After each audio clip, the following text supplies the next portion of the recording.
नमस्कार, आप देख रहे हैं सिटी न्यूज और मैं हूं आपके साथ राहुल सिन्हा।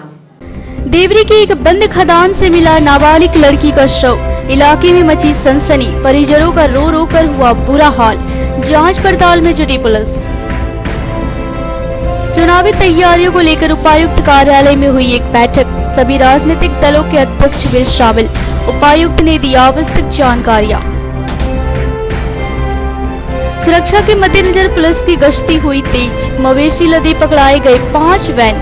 पहुंचाया गया मवेशियों को गौशाला। की जा रही है गहन पूछताछ।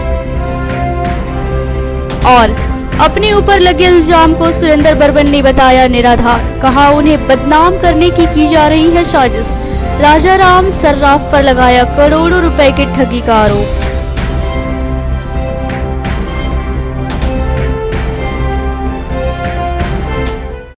अब खबरें विस्तार से। बीते 2 दिनों से लापता एक नाबालिग लड़की का शव देवरी के एक बंद खदान से पाया गया। वहीं इस घटना को लेकर हत्या की आशंका जताई जा रही है। फिलहाल पुलिस जांच पड़ताल में जुट गई है। देवरी थाना क्षेत्र के चिकनाडीह स्थित पत्थर के बंद खदान से गुरुवार को एक नाबालिग लड़की का शव पाया गया, जिससे पूरे इलाके में सनसनी फैल गई। बताया गया कि लड़की देवरी के खजमुंडा गांव की रहने वाली थी और बीते मंगलवार से लापता थी। परिजन ढूंढ कर परेशान थे। गुरुवार को खदान में लाश की खबर मिलने पर पूरा गांव मौके पर जुटने लगा। वहीं अपनी बच्ची को मृत पाकर परिजनों का रो रो कर बुरा हाल हो गया है। जबकि इस मामले को लेकर परिजनों ने गांव के ही एक दुकानदार पर इस निर्मम हत्या का संदेह प्रकट किया है। उनका कहना है कि कुछ दिन पूर्व दुकानदार से उन लोगों की नोकझोंक हुई थी। इधर घटना की सूचना मिलने पर पुलिस मौके पर पहुंची और शव को कब्जे में लेकर पोस्टमार्टम के लिए भेज दिया और मामले की छानबीन में लग गई है।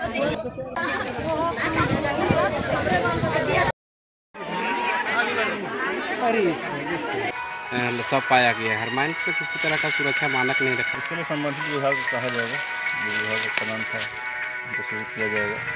सुरक्षा के लिए अपना उपाय करेंगे। के परिजन द्वारा कोई आवेदन अभी तक दिया गया है क्या आपके पास?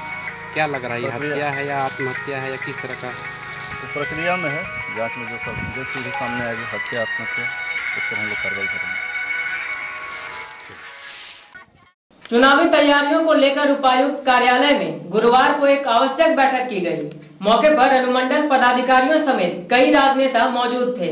समाहर नाले के उपायुक्त कार्यालय में गुरुवार को चुनाव संबंधित विभिन्न मुद्दों को लेकर एक अहम बैठक की गई। मौके पर उपायुक्त राजेश कुमार पाठक, भाजपा जिला अध्यक्ष सुनील अग्रवाल, संजीत सिंह पप्पू, कांग्रेस नगर अध्यक्ष महमूद अली खान, जेएमएम जिला अध्यक्ष संजय सिंह, जेवीएम के सुमन सिन्हा समेत कई राजनीतिक दलों के अध्यक्ष व अनुमंडल पदाधिकारी मौजूद थे। बताया गया कि बैठक में मुख्य 2 मुद्दों पर चर्चा की गई, जिसमें बगोदर विधानसभा का एक बूथ हजारीबाग लोकसभा क्षेत्र में चला गया था, जिसे काटकर दोबारा बगोदर विधानसभा से जोड़ दिया गया है। इसके अतिरिक्त सभा और मीटिंग आदि की समय सीमा को लेकर भी चर्चा की गई। साथ ही चुनाव संबंधित अहम जानकारियां उपस्थित लोगों को दी गई।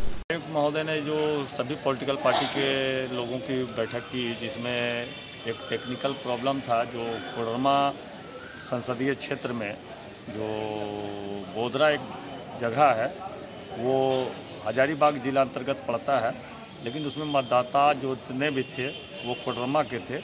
उसी में किसी के द्वारा ऑब्जेक्शन किया गया और जांचों उपरांत ये पाया गया कि सही में वो बूथ जो है हजारीबाग संसदीय क्षेत्र में पड़ता है। उसी को पुनः गिरिडीह कोडरमा लोकसभा क्षेत्र में लाने के लिए, चौथा ग्राम में लाने के लिए डीसी उपायुक्त महोदय के द्वारा बैठक बुलाई गई, जिसमें सभी की सहमति हुई। सबों ने मिल करके उसको पुनः जो है कोडरमा संसदीय क्षेत्र में लाने के लिए सहमति जताई और आचार संहिता से संबंधित, चुनाव से संबंधित और जिस तरीके से किसी भी कार्यक्रम को सफल बनाने के लिए परमिशन के लिए ऑनलाइन अप्लाई करना है, कितने घंटे पहले आपको अप्लाई करना है, सारे टेक्निकल चीज़ों पर विस्तार पूर्वक बातें हुई और सबों ने मिल करके इस मीटिंग में अपनी अनुमति दी। न्यायालय में उपायुक्त के साथ और अनुमंडल पदाधिकारी के साथ सभी राजनीतिक दलों के अध्यक्षों के साथ एक बैठक हुई। इस बैठक में प्रमुख 2 विषय थे। एक बगोदर विधानसभा के अंतर्गत चौथा पंचायत, चौथा गांव जो है, जो विष्णुगढ़ क्षेत्र में पड़ता है, उसका एक बूथ ऐसे जगह पर बना दिया गया जो हजारीबाग लोकसभा में पड़ता था। भवन उसका हजारीबाग लोकसभा क्षेत्र में चला गया था। फिजिकल वेरिफिकेशन होने के बाद उसकी जांच की गई। जांच होने के बाद पाया गया कि वाकई में वो हजारीबाग लोकसभा यानी कि मांडू विधानसभा में वो भवन चला गया था। उसको पुनः वहाँ से काटकर चौथा मध्य विद्यालय में ही रखा गया जो हमारे बगोदर विधानसभा में आता है। एक ये विषय था जिसकी जानकारी उपायुक्त ने हम सभी राजनीतिक दलों को दिया। और दूसरा विषय था कि एक कोड ऑफ कंडक्ट के रूप में क्या क्या अर्हता पूरा करना है। हेलीकॉप्टर के लिए 72 घंटा है, सभा और मीटिंग के लिए 48 घंटा है। ये सब सारी जानकारी हम लोग को दी गई है और प्रयास चल रहा है कि हम राजनीतिक दल और प्रशासन के लोग मिलकर इस चुनावी महापर्व को सफलतापूर्वक काम कर सकें और पूर्ण करें। गिरिडीह जमुआ मुख्य मार्ग से बुधवार को पुलिस ने मवेशी लदे 5 पिकअप वैन को पकड़ा है। सुरक्षा को लेकर जिला प्रशासन द्वारा लगातार चेकिंग अभियान चलाया जा रहा है। इसी क्रम में सारे वैन पकड़े गए हैं। आसन्न लोकसभा चुनाव को लेकर जिला प्रशासन हाई अलर्ट पर है। सुरक्षा के दृष्टिकोण से गिरिडीह में आने जाने वाली प्रत्येक गाड़ियों आदि पर प्रशासन की पैनी नजर लगी रहती है। लगातार चेकिंग अभियान चलाया जा रहा है। इसी के मद्देनजर रविवार रात को चेकिंग के दौरान पुलिस ने गिरिडीह जमुआ मुख्य मार्ग से मवेशी लदे 5 पिकअप वैन को पकड़ा। बताया गया कि एसडीपीओ जीत वाहन उराव के नेतृत्व में यह कार्रवाई की गई थी। वहीं पकड़े गए सारे मवेशियों को पचम्बा स्थित गौशाला में पहुंचा दिया गया है, जबकि वाहन चालक से गहन पूछताछ की जा रही है। रात में चेकिंग के क्रम में 5 पिकअप वैन पकड़ा गया है जिसमें मवेशी लदा हुआ था, लेकिन उसके साथ बच्चा भी है, सभी दुधारू है, लेकिन ज़रूरत से ज़्यादा लोड किया हुआ था। इसको लेकर के हम लोग थाना लाए। अभी रूरलिटी एक्ट में हम लोग इस पर FIR करेंगे और अग्रतर कार्रवाई की जाएगी। कोलकाता के सर्राफ ग्रुप ऑफ कंपनी के आरोप को आड़े हाथों लेते हुए सुरेंद्र बर्मन ने कंपनी पर ही उनके साथ करोड़ों रुपए ठगी का इल्जाम लगा दिया है। गुरुवार को एक बयान जारी कर उन्होंने उक्त बातें कही। कोलकाता के सर्राफ ग्रुप ऑफ कंपनी ने गिरिडीह के जाने माने समाज सेवी सुरेंद्र वर्मन पर करोड़ों रुपयों की ठगी का मामला दर्ज करवाया था, जिसको लेकर कंपनी ने बुधवार को एक प्रेस वार्ता कर पूरे मामले की जानकारी दी थी। अब गुरुवार को सुरेंद्र वर्मन ने इस पर ऐसे वापस मिले कि कोई भी उद्योगपति झारखंड में उद्योग करने से पहले डरे नहीं।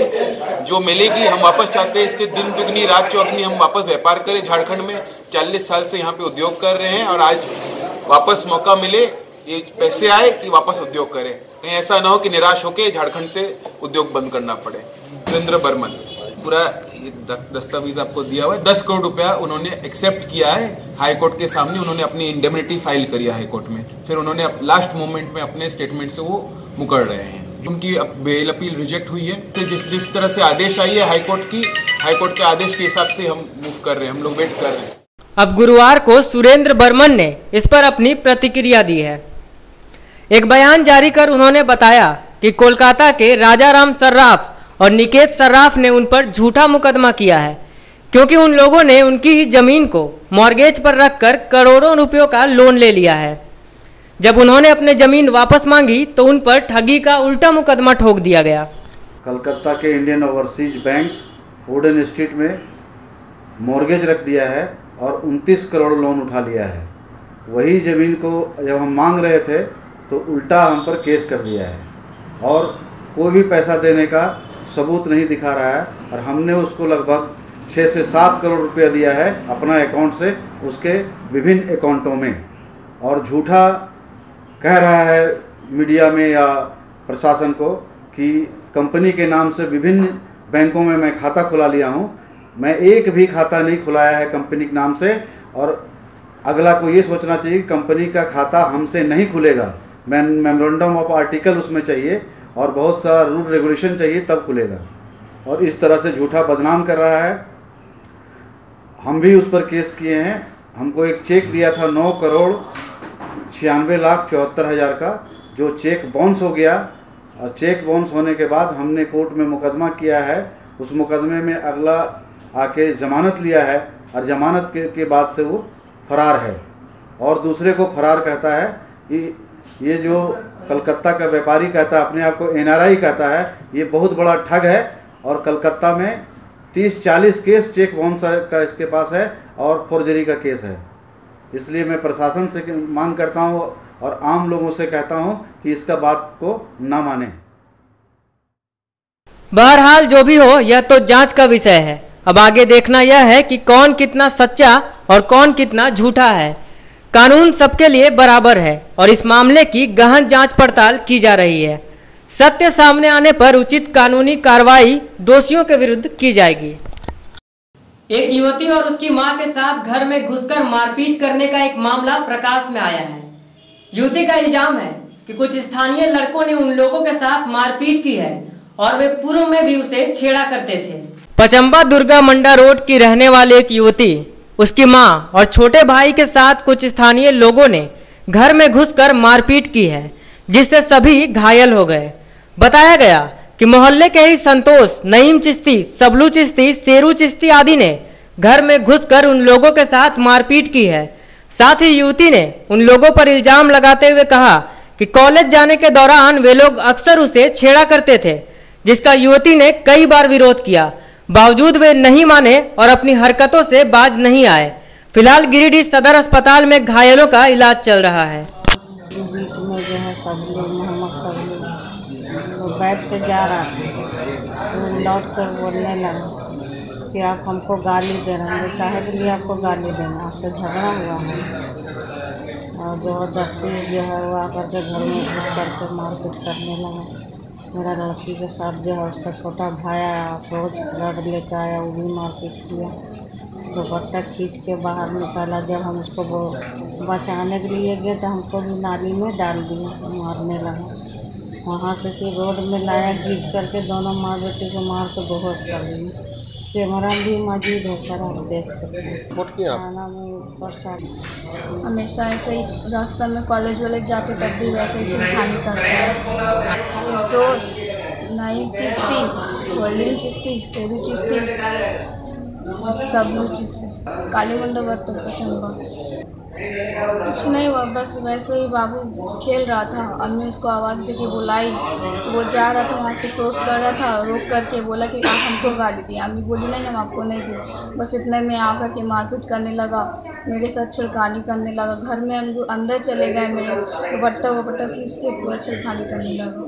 रोड में घसीट के मारा। किन किन को मारा? हमको मारा, मेरी अम्मी को मारा। सलूजा गोल्ड ग्रुप ने औद्योगिक क्षेत्रों में तो नाम कमाया ही है, अब उन्होंने शिक्षा के क्षेत्र में भी एक कदम आगे बढ़ा दिया है। गुरुवार से सलूजा गोल्ड इंटरनेशनल स्कूल की क्लासेस शुरू हो गई हैं। वहीं नामांकन के लिए कई अभिभावक अपने बच्चों के साथ स्कूल पहुंच रहे हैं। बेंगाबाद के बनहत्ती स्थित सलूजा गोल्ड इंटरनेशनल स्कूल का कुछ दिन पूर्व विधिवत उद्घाटन किया गया था। वहीं गुरुवार से क्लास स्टार्ट होते ही स्कूल अपने पूरे अस्तित्व में आ चुका है। बताया गया कि इस स्कूल का सिर्फ नाम ही इंटरनेशनल स्कूल नहीं होगा, बल्कि इंटरनेशनल सुविधाओं से यह स्कूल लैस भी होगा। स्कूल के सारे शिक्षक हाईटेक होंगे, जो फिलहाल नेशनल स्तर के स्कूलों में कार्यरत हैं।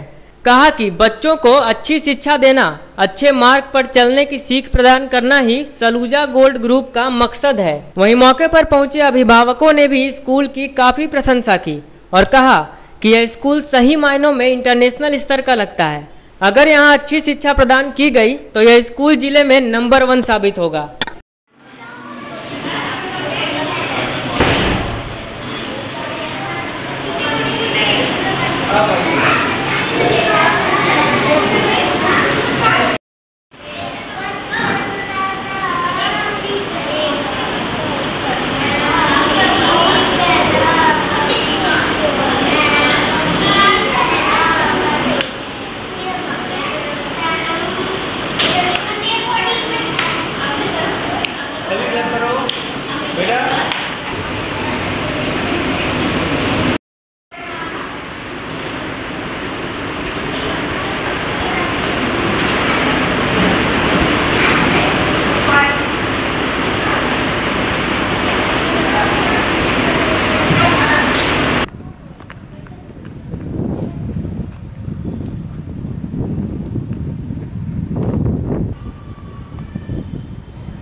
आज आप अपने बच्चे का एडमिशन कराने आए हो, कैसा लग रहा है, माहौल कैसा लग रहा है स्कूल का? स्कूल का माहौल बहुत अच्छा है और जैसे इस लेवल का स्कूल हमारे इस रीजन में नहीं है, पूरे गिरिडीह एरिया में आसपास में मेरे ख्याल से यहाँ पे ऐसा स्कूल नहीं है। और जिस हिसाब से क्लास है या टीचर्स लोग हैं, स्कूल काफ़ी अच्छा है, हमें काफ़ी पसंद आया स्कूल। तो क्या लोगों को क्या कहना चाहेंगे, कितना कॉन्फिडेंट हैं आप? हम लोगों को तो यही बोलेंगे कि आप जो है एक बार कहीं एडमिशन कराते हैं नया बच्चों का या कहीं पे भी, यहाँ पे ट्राई करें और यहाँ पे देखें। यहाँ पे ओवरऑल बच्चों लोग का काफ़ी डेवलपमेंट है और काफ़ी एक्स्ट्रा एक्टिविटीज़ है जो दूसरे स्कूल में नहीं है। यहाँ पर आए हो अपने बच्चे का एडमिशन कराने, आपने यहाँ घूम के देखा, कैसा लगा, माहौल कैसा है? वेरी नाइस, स्कूल बहुत अच्छा है और हमारे एरिया में ऐसा स्कूल नहीं होगा। आई थिंक एक बार ज़रूर ट्राई करना चाहिए, बहुत ही अच्छा स्कूल। स्कूल की प्राचार्य अर्चना शर्मा ने बताया कि स्कूल के पहले दिन करीब 99 बच्चों ने क्लास अटेंड किया। यहाँ गिरिडीह के अलावा दूर दराज के बच्चे भी शिक्षा प्राप्त कर रहे हैं। पहले तो आपका कॉन्ग्रेचुलेशन है कि आज से आपका स्कूल जो है बिल्कुल अस्तित्व में आ गया है, आज से स्टार्टेड हो गई क्लासेस। आज कहाँ कितनी क्लास, कौन सी क्लासेस स्टार्ट हुई हैं? जी, क्लासेस स्टार्ट हुई है नर्सरी से लेकर के 7th तक। टोटल 10 क्लासेस अभी इस वक्त स्कूल के प्रीमाइसेस में चल रही है। हर क्लास का एक सेक्शन है और जिस तेज़ी से एडमिशन्स हो रहे हैं, लगता है बहुत इसी सेशन में मुझे सेकंड सेक्शंस भी खोलने पड़ेंगे क्लासेस के। और सुबह से बच्चे अपने अपने काम में व्यस्त हैं। इतना बड़ा स्कूल है और कहीं से बच्चों की कोई आवाज़ नहीं आ रही है क्योंकि वो अपनी अपनी क्लासेस में अपने अपने टीचर्स के साथ बहुत कुछ कर रहे हैं। और हमारे यहाँ एक स्पेशलिटी है कि 10 मिनट का हम लोग दिन भर में एक डांस ब्रेक भी देते हैं। हमारे जो भी मौजूद होता है वो सब फिजिकली एक्टिवेटेड डांस, वो बहुत हाई चार्ज डांस करते हैं और म्यूज़िक सिस्टम के ऊपर सारे ही बच्चे यहाँ पर अपने टीचर्स के साथ डांस करेंगे, जिससे उनके ब्लड सर्कुलेशन को प्रॉपर करने में हेल्प मिलती है और उनको एक एंटरटेनमेंट मिलता है और वो फिर से स्कूल के 6.5 घंटे के शेड्यूल में अपने आप को फिर से फिट महसूस कर सकते हैं और हैप्पीली सारी एक्टिविटीज़ में पार्टिसिपेट कर सकते हैं। आज पहला दिन है स्कूल का, कितने बच्चे आज आए हैं और कैसा अनुभव आपको रहा पर्सनली? ऑलमोस्ट सभी बच्चों ने रिपोर्ट कर दिया है, 99% अटेंडेंस है और एक दो जो बच्चे एब्सेंट हैं वो शहर में नहीं है इसलिए एब्सेंट हैं और अनुभव बहुत सुखद है।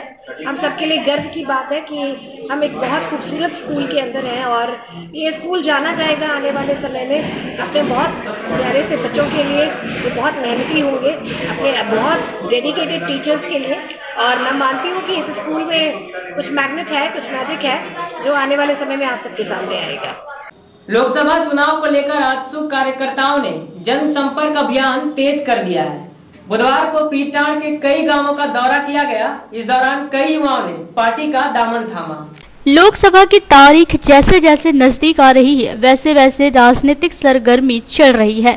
गिरिडीह लोकसभा प्रभारी तिवारी महतो, केंद्रीय सचिव संजय साव, पूर्व मुखिया मनोज शर्मा समेत आजसू कार्यकर्ताओं ने बुधवार को पीरटांड के कई गांवों का दौरा किया व जनसंपर्क अभियान चलाया। इस दौरान भलवा पहाड़ी में कई युवाओं ने संजय साव के नेतृत्व में पार्टी का दामन थामा। वहीं मौके पर गिरिडीह लोकसभा के प्रभारी तिवारी महतो ने बताया कि जनता ने फिर से मन बनाया है कि 2019 में एनडीए के सरकार बनाने की। वहीं केंद्रीय सचिव संजय साव ने कहा कि एनडीए गठबंधन के तहत गिरिडीह लोकसभा सीट आजसू को मिली है। एनडीए के प्रत्याशी चंद्र प्रकाश चौधरी है। इस बार गिरिडीह से एनडीए भारी बहुमत से सीट जीतेगी।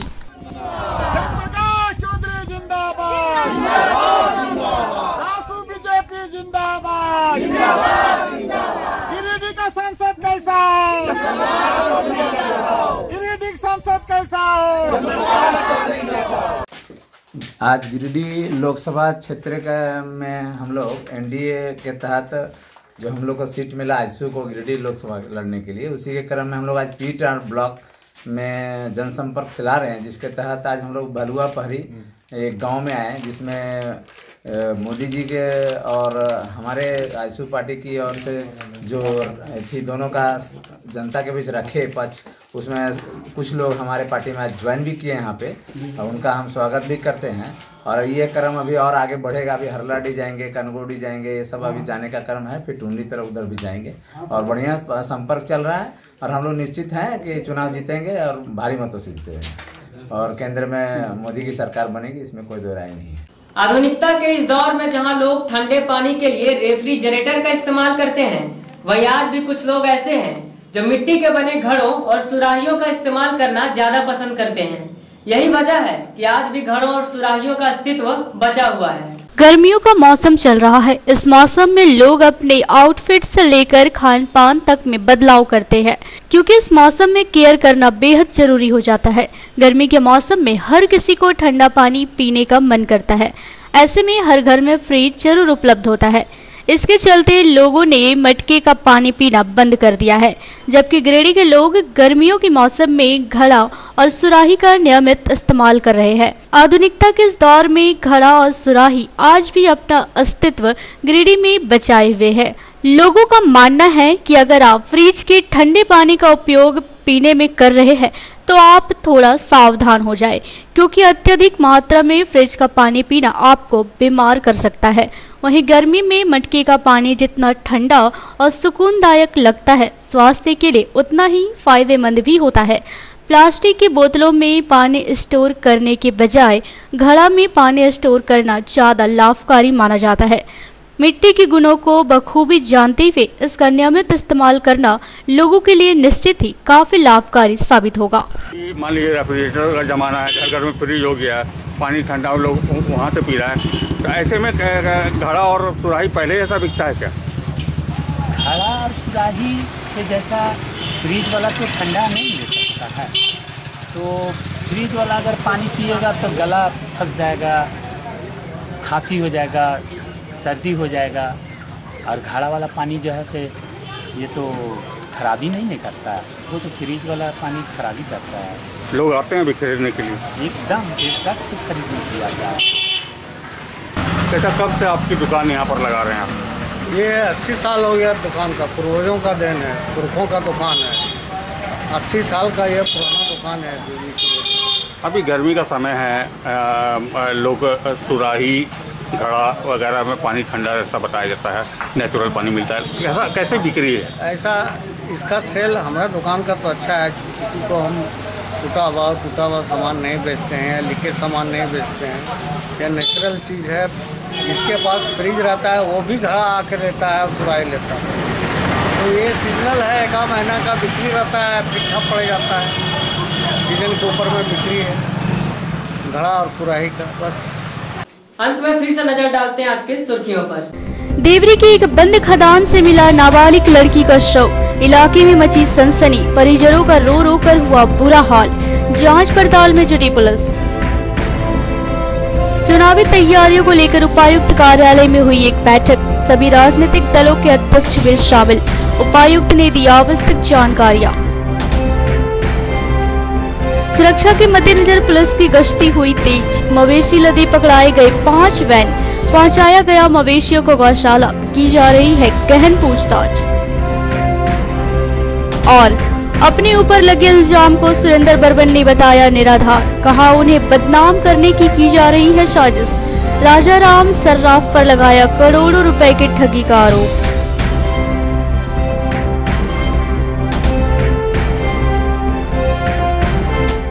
आज के अंक में बस इतना ही। दीजिए पूरी टीम को इजाजत। नमस्कार।